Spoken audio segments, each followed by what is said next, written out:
Hey guys, it's me, the Gen2 Gamer, and today I'm going to show you some of the most underrated and sometimes just plain weird shaders that you haven't heard of. Probably. Now, just a quick thing, I am using all these shaders in 1.19.4 on Iris with a few performance mods on the RTX 3070 laptop GPU, so how well it works on your version of Minecraft, or on your specs, whatever, might vary. Anyway, let's go and get right into the video. Okay guys, the first shader on the list is called the Musk Rose Shaders. And pretty much, it's something that's very stylistic and very unique. Right off the bat, there's some really nice fog. And the water is not terribly stylistic, but looks really nice. Except for when you go underneath it. There's not any fog or anything of the sort at the moment. It is a fairly new shader though, so I suspect that will improve. I am running on the default settings except for a setting relating to rain splash and multicolored rays, which allows you can see some multicolored rays, god rays showing up if you look hard enough, but it's really hard to see. To have those on, they're off by default. Also, we've got colored shadows, which is very nice to see. I also just kind of like how the shadows look. There is a little bit of noise on the edges, but I think it kind of adds to the stylistic effect to it. And there isn't any blurring, so it's very pixelated depending on your shadow resolution setting. I have it on whatever the default is.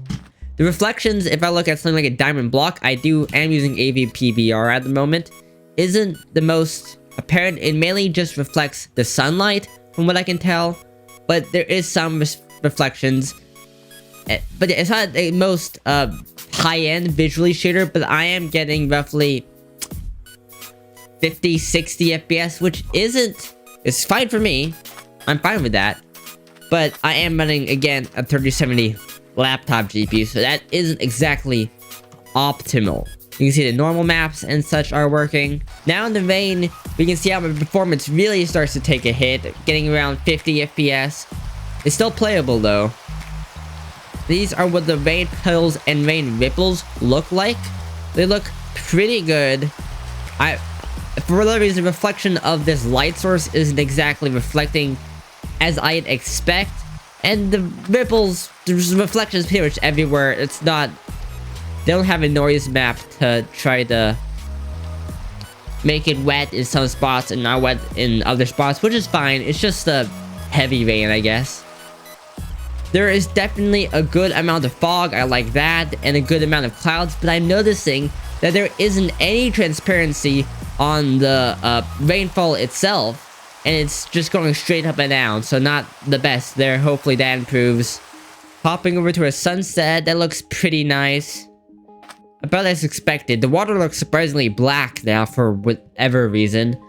Straight up night, the moonlight looks kind of blue, but then I don't know, that really matches anything else, though I'm saying it is very easy to see at night, which could be a good or a bad thing.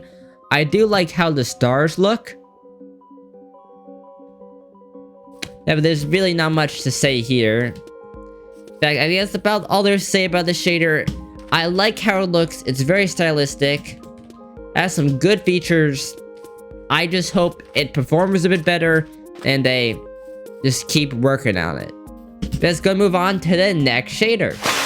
Next shader on the list is called Shrimple, and I have it on RTX profile with slightly more translucent water and tuned for lab PBR. And I assume RTX is just like the, ray trace ultra version of the shader's profile, and I'm getting roughly 50 FPS, but if you go down to the basic settings, which has most of these more high visual settings disabled, it'll have more like 100 FPS. So this is a very customizable shader that can work well as a performance shader or your high-end shader, minus the nice clouds a lot of those have.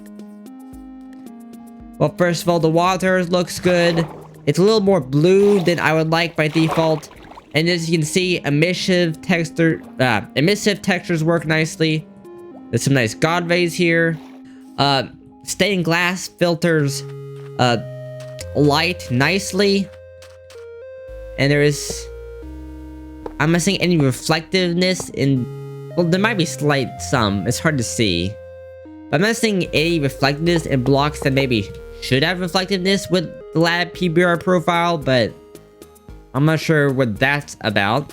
But the main thing you'll notice and like is actually gonna be at night. You'll notice that over time, as it accumulates, there is actually ray traced block light in the shader, which looks really nice. And something I'm wondering is if it'll filter through stained glass.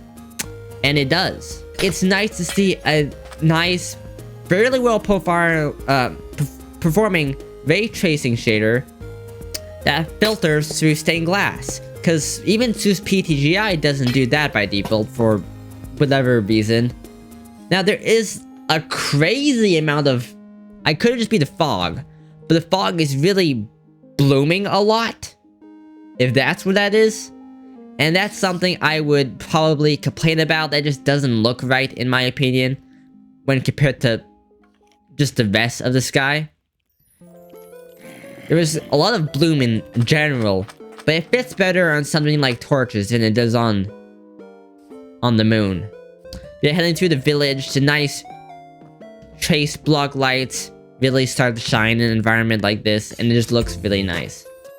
Looking at sunset, that also looks nice with a nice band of purple before you go into the oranges and the yellows. And if we start the rain, I think there's a little bit of opacity, and there's definitely a whole lot of fog by default, which I actually quite like. It looks kind of brown though for whatever reason, but it still looks good.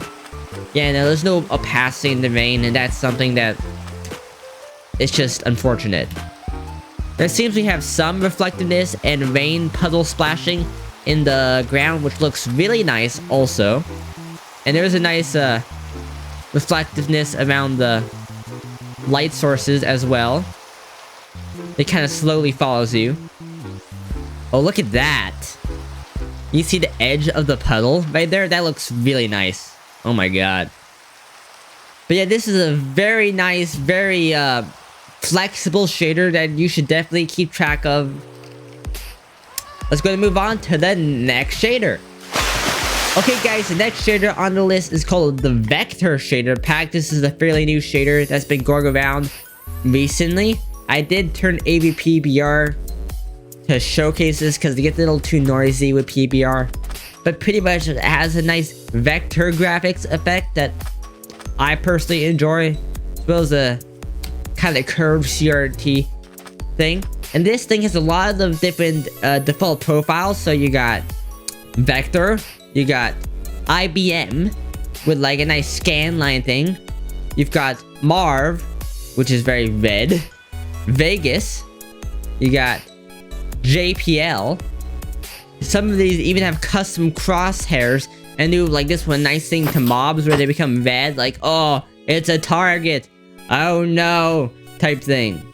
And I really like that. Now this shader is also extremely customizable. So if we head into Shaderpack and Shaderpack settings, we can change line color, the colors of hostiles and friendlies. We can change the thickness and shape of lines. You can change how much curvature there is, the shape of your crosshair, and just so on. This is a very nice shader, and I'd recommend checking it out and actually trying to play the game like this. Because, I mean, you can't actually tell what any of the blocks are. It's a really cool effect. Or for cool, like, retro... Oh my gosh, I'm freaking green! For a cool retro cinematic or something like that, would just be really cool. But yeah, let's go ahead and move on to the next shader. Okay guys, so the next shader on the list is called Stracciatella. It's on the screen, shaders. And it pretty much, oh, it's starting to rain. It pretty much is just vanilla, but with some extra touches. And if I was a vanilla Minecraft player, what's happening with the rain? aside from what's happening on your screens right now with the rain, this is the shader I would choose. Wait a minute. Okay, there we go. I fixed it. I had to change some settings.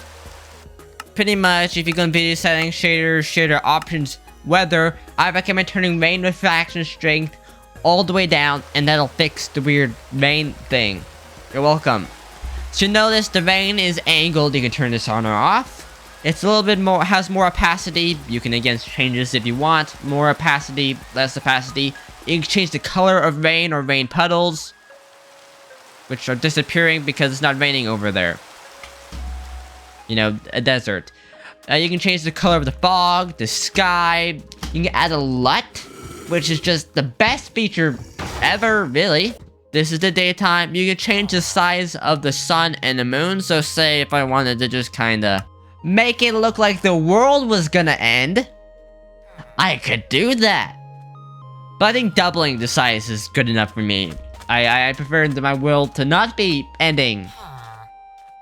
Yeah. And then switching it to night, this is a really cool thing. Really cool, just give it a moment. We got custom stars, which you can turn on, off, or change. Density of, whatever. I think it's a little bit too many. I had to turn the density a bit down. And you can turn on and off shooting stars. You can crank the density, meaning how often they show up, to something reasonable. I cranked it just so that you can kind of see its effect. And I really think, with the right settings, this adds just so much to your Minecraft world. Makes it feel so much more alive, and I love it. I'm a fan. I would use a shader over Chocopic Low, and any other high performance shader. This is the one. Okay, and one more thing. There you go. You can make ores blink like that, which is totally unrealistic. And I would probably personally, my preference, leave it off.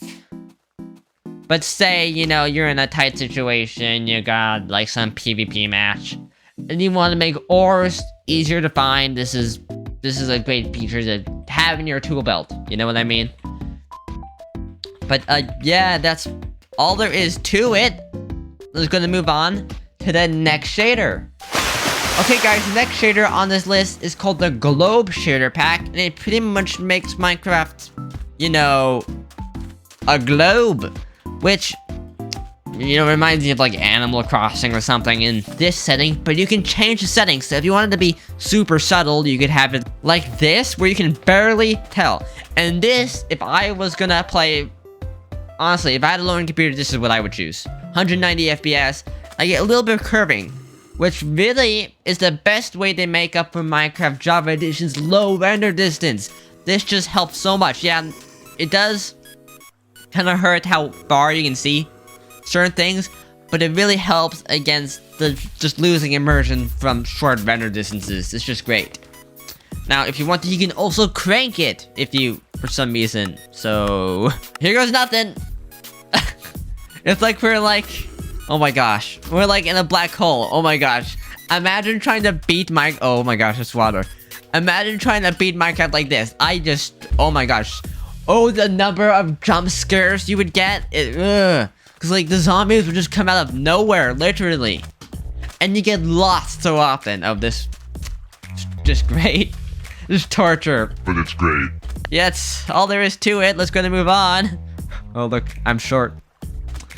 Move on to the next shader. Okay guys, the last shader on the list is called Maple's Retro Extravaganza. And this is a really nice looking shader where the sun is just giant and we're all gonna die for some reason.